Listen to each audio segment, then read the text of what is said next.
اس لحاظ سے مسلم ہینڈ نے یہ فیصلہ کیا ہے کہ ہم انشاءاللہ 10 لاکھ پاکستان کے بچوں کو آئیڈینٹیفیکیشن دینے کے لیے کوشش کریں گے تاکہ ان کو آئی ڈی کارڈ مل سکے.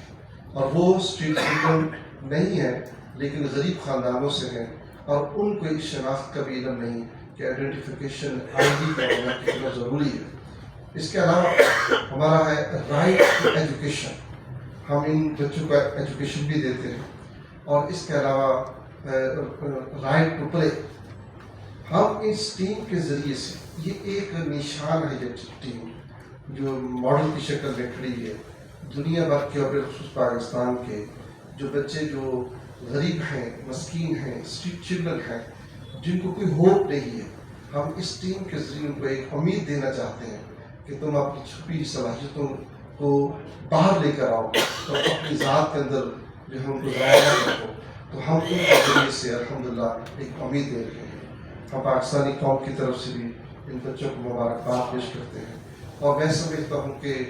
اگر ہم نے ان بچوں پر کام نہ کیا نیچرلی پاکستان کے اس وقت 2 کروڑ سے زیادہ بچے جو سکولوں سے باہر ہیں اور اگر ہم نے ایجوکیشن سسٹم کو ٹھیک نہ کیا تو آج 2 کروڑ ہیں اور معلوم نہیں پاکستان کے اندر تقریباً ایسٹیمیٹر جو ہے 15 لاکھ یا 18 لاکھ کے قریب جو ہے بچے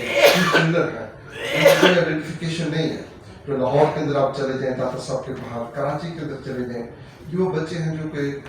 رات کو تھڑوں کے اوپر سوتے ہیں اور سڑکوں پہ سوتے ہیں، مزارات پہ جا کر سوتے ہیں، کھانا ان کو مزارات سے ملتا ہے. لیکن الحمدللہ ہم یہ چاہتے ہیں کہ پاکستان کی حکومت اس طرف توجہ کرے. مسلم ہینڈز ان کے ساتھ کھڑی ہے، حکومت پاکستان کے ساتھ، اور اس سے